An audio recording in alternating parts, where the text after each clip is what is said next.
Seasonal వ్యాధుల పట్ల జిల్లా వైద్య ఆరోగ్య శాఖ అధికారులు అప్రమత్తంగా ఉండి ప్రజల్లో చైతన్యం కల్పించాలని జడ్పీ చైర్మన్ ముత్యాల రామగోవిందరెడ్డి పేర్కొన్నారు. జడ్పీ చైర్మన్ రామగోవిందరెడ్డి అధ్యక్షతన ఈరోజు వైఎస్ఆర్ కడప జిల్లా ప్రజా పరిషత్ సర్వసభ్య సమావేశం జరిగింది.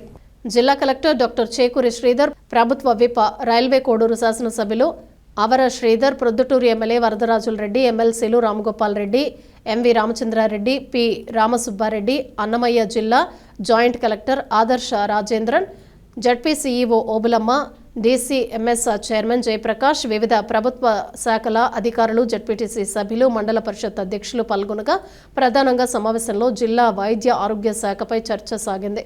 సీజనల్ వ్యాధుల పట్ల ప్రజల్లో అవగాహన కల్పించేందుకు వైద్య సిబ్బంది గ్రామాల్లో విస్తృతంగా పర్యటించి చైతన్యం చేయాలన్నారు. వ్యాధులు ప్రబలకుండా ముందస్తు చర్యలు, తదనంతరం వైద్య సదుపాయాలు అందరికీ అందేలా చూడాలన్నారు. ప్రొద్దుటూరు ఎమ్మెల్యే వరదరాజుల రెడ్డి మాట్లాడుతూ సీజనల్ వ్యాధుల నివారణకు ఎటువంటి చర్యలు తీసుకున్నా జిల్లా వైద్య ఆరోగ్య శాఖ అధికారి నాగరాజును ప్రశ్నించారు. ఎప్పటికప్పుడు అప్రమత్తంగా ఉన్నామని, సీజనల్ వ్యాధుల పట్ల ప్రజల్లో అవగాహన కల్పిస్తున్నామని ఆయన సమాధానం చెప్పారు. ఎమ్మెల్సీ రామసుబ్బారెడ్డి మాట్లాడుతూ గ్రామాల్లో కుక్కల బెడద ఎక్కువగా ఉందని, కుక్క కాటు ద్వారా ప్రజలు చనిపోతున్నారని పేర్కొన్నారు.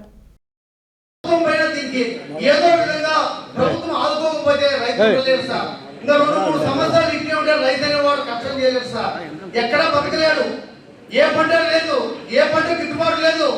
ఇప్పుడు మళ్ళా శని వచ్చింది సార్. శని గురికంగా ఒక్క పాటి ప్రకృతి దిగిన భగవంతుడు ఇంత వరకు ఆపితే పర్వాలేదు సార్. ఆకపోయి మళ్ళా వర్షం వచ్చింది అనుకో, ఇది కూడా పోతారు సార్, శని కూడా ఉండదు సార్. నేను చెప్పే కాకుండా వ్యవసాయ అధికారులు ఎవరైనా అడగండి సార్, ఇప్పటికే వర్షం ఎక్కువ అవుతుంది సార్. మరి పులివెందుల తాలూకు మా ఎమ్మెల్సీ తాలూకు ఎక్కడంటే వాళ్ళకు కట్టగడైన వర్షం తక్కువ పడినచ్చు. ఇక ఈ ప్రాంతం అంతా కడప నుంచి శనిగల ఇప్పటికే కొంతవరకు మన నీళ్లు ఉన్నాయి సార్. ఇంచుమించు 10-15 గంటలు నీళ్లు ఉన్నాయి సార్. దీనిపైన ఆదుకోవాలని ప్రభుత్వాన్ని దృష్టికి తీసుకొచ్చాం సార్. ఏ పంట కూడా ఇంతవరకు పంటకు గిట్టుబాటు ఉందని చెప్పమని సార్. ఏ పంటకు గిట్టుబాటు లేదు సార్. అందుకే దీన్ని తక్షణమే జిల్లా పరిషత్ ఆమోదించి ఒక ప్రభుత్వానికి ఖచ్చితంగా మనం పంపించే ప్రభుత్వం దీనిపైన ఆదుకోవాలని కలెక్టర్ సార్ గారికి, ఇక్కడికి వచ్చిన అధికారులందరికీ తెలియజేస్తున్నాం సార్. ఒకసారి వ్యవసాయం పైన దృష్టి పెట్టండి సార్. పూర్తిగా కూడా మీరు కూడా ఒకసారి విజిట్ చేయండి సార్. ఈ శనిగా పోతే రైతు బతకలేదు సార్. ఇప్పటికే బతకలేకపోయినాం, తీర్మానం పోయినాం సార్. ఎదుమిత ఆ ఉల్లిగడ్డని ఎప్పుడు సార్ మన 3 నెలల కింద కర్నూలు చెప్పినారు సార్ సీఎం గారు. 3 నెలల నుంచి అది ఏమైనా జీవో ఇంతవరకు వదిలేరా సార్? కలెక్టర్ సార్ ఒకసారి మీరన్నా చెప్పండి సార్, జీవో వదిలేరా లేదా అనేది. ఇది ప్రభుత్వం దృష్టికి, ప్రజల దృష్టికి సార్. ప్రజలు బతకలేదు సార్. కోట్ల రూపాయలు కాంట్రాక్టర్కి ఇస్తున్నారు, అన్ని ఇస్తున్నారు సార్. దీనిపైన ఒకసారి వ్యవసాయం చేసేది కదా సార్. వ్యవసాయం చేయలేకపోతే మనం అంతా ఏం చేయాలి సార్? ఒకసారి ఆలోచించండి. దీనిపైన దృష్టి పెట్టండి సార్. ఇప్పుడు ఏమైంది అనేది అట్లే పర్సనల్ బీమా కింద 173 కోట్లు వచ్చిందని ఒక 6-7 నెలల నుంచి అన్ని పేపర్లు, ఈనాడు పేపర్, జ్యోతి పేపర్, అన్ని పేపర్లు పెద్ద ఎన్నికలు లక్షలు సార్. ఆ 170 కోట్లు ఏమైంది జిల్లాకు? ఎక్కడ పోయింది?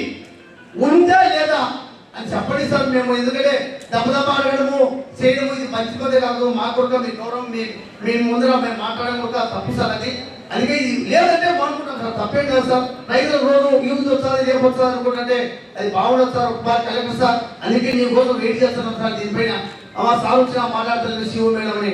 అట్లే ఒక బాగా ఆలోచించింది సార్. సీఓ మేడం గారు చెప్పండి సార్.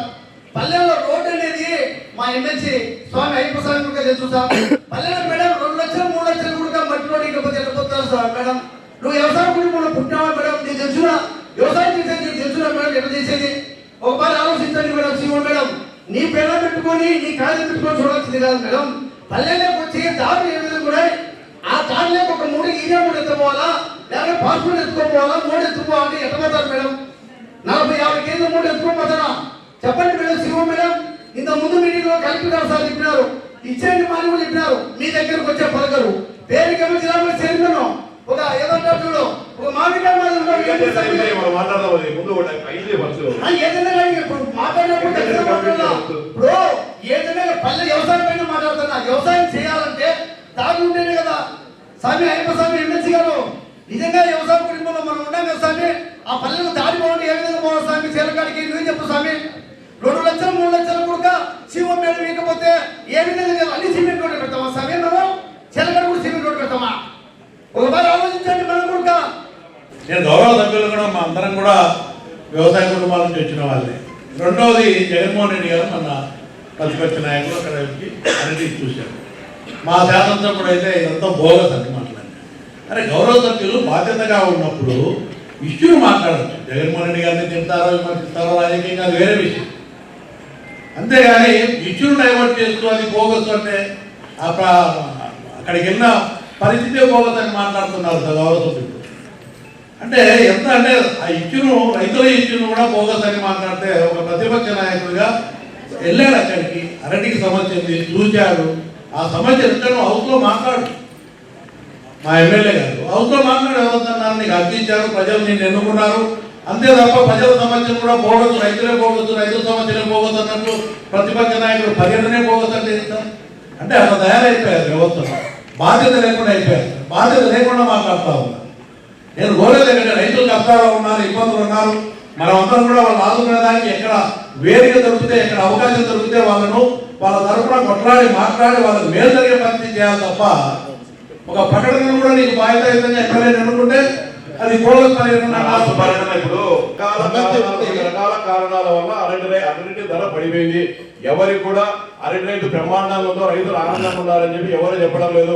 జగన్మోహన్ రెడ్డి గారి పర్యటన ఎవరు కూడా వ్యతిరేకించలేదు. ఆయన ఇష్టం, ఆయన ఆ నియోజకవర్గానికి శాసనసభ్యుడు, ఆయన ఎక్కడైనా కూడా పర్యటించే స్వేచ్ఛ ఉంది, హక్కు ఉంది. ఎవరు కూడా గతంలో చంద్రబాబు నాయుడు గారు వచ్చినప్పుడు అడ్డుకున్నట్టు మేము జగన్మోహన్ రెడ్డి గారి పర్యటనలో ఎవరు కూడా పోలీసులు అడ్డబెట్టి ఎక్కడ కూడా అడ్డుకోలేదు.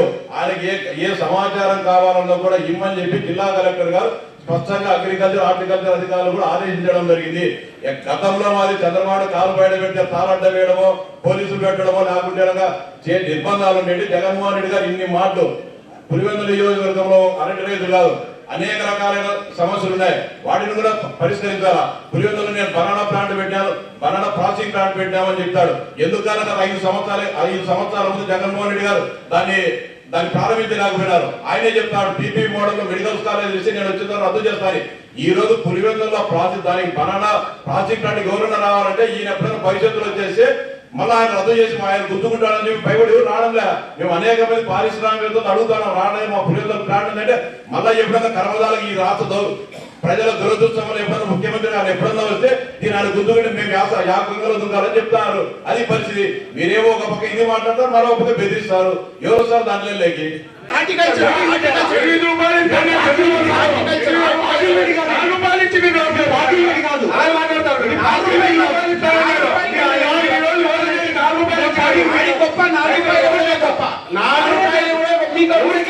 ఆదుకున్నవాడు లేదు.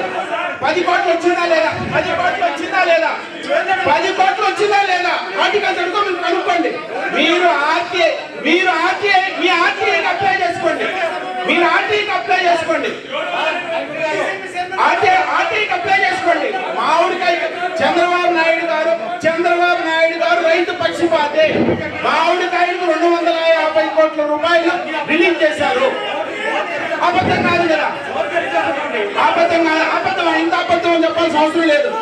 రైతులకు ఉన్నాయి. మీరు ఆర్టీఐ ఇవ్వండి. నేను చెప్పేది సార్, కలెక్టర్ గారు 250 కోట్లు ఇచ్చారండి. రైల్వే కోడూరు 10 కోట్లు వచ్చింది. రైల్వే కోడూరుకు 10 కోట్లు వచ్చింది. ఆయన వేరే కాన్స్టిట్యూన్సీ నాది. నేను చెప్పేది రైల్వే కోడూరు గురించి. మామిడికాయకు మీరు రైల్వే కోడూరు మీకు వచ్చిందే తెలుసా? నీకు 70 ఎకరాలు ఉందని చూడండి సార్. 70 ఎకరాలు ఉందంట. ఒక రైతులే 70 ఎకరాలు, పెద్ద రైతు ఆయనకు వచ్చి ఉండదు. మీరు అప్లై చేసుకోలేదు. అప్లై చేసుకున్నావు ఉందమ్మా. నువ్వు 70 ఎకరాలు బట్టి అప్లై చేయాలి. జగన్మోహన్ రెడ్డిని బయట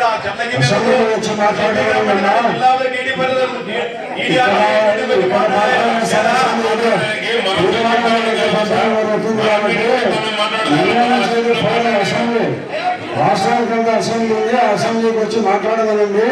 మన ముఖ్యమంత్రి గారు ఆయన చెప్పిన దాని మీద కూడా సానుభూతిగా రైతుల విషయంలో స్పందించడానికి ఎప్పటికీ ఇబ్బంది పడదు.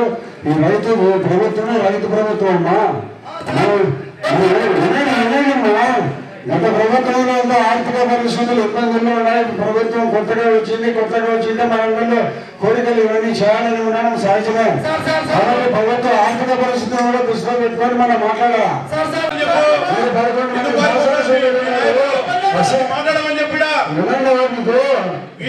మాట్లాడడానికి ఫారం అసెంబ్లీ ఉంది. అసెంబ్లీకి రమ్మని మీ యొక్క సమస్యలను చెప్పమనండి. ప్రభుత్వం సానుకూలంగా రైతుల విషయంలో స్పందించడానికి ఎక్కడ కూడా ఇబ్బంది పడే పరిస్థితి లేదు. మీరు ఒకటి అడిగితే రెండుగా చేసేదానికి ప్రభుత్వం సిద్ధంగా ఉంది. మీరు అసెంబ్లీకి రాకుండా ఇక్కడ మాట్లాడితే మీ ఏమన్నా పరిష్కారం కాదు. దయచేసి మీరు మీకు మెజార్టీ లేదు. ఈడ ఎంపీ మెజార్టీ మీకే కదా వచ్చి మాట్లాడమని జగన్మోహన్ రెడ్డి ప్రతిపక్ష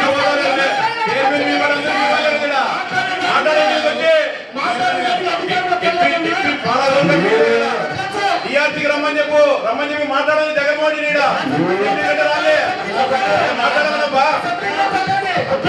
మాట్లాడమని చెప్పండి. వీధి నాటకాలు మానుకోండి. మీకు ధైర్యం ఉంటే ప్రజల మీద రైతుల మీద చిత్తశుద్ధి ఉంటే జగన్మోహన్ రెడ్డిని వచ్చి అసెంబ్లీకి రమ్మని చెప్పు, జిల్లా మంత్రికి రమ్మని చెప్పు, టీఆర్సీ మీటింగ్ రమ్మని చెప్పు, మాట్లాడమని చెప్పండి. ప్రజోక్తి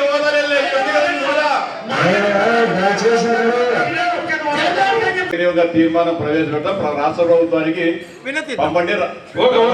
అరటి రైతులు ఆదుకోవాలని చెప్పి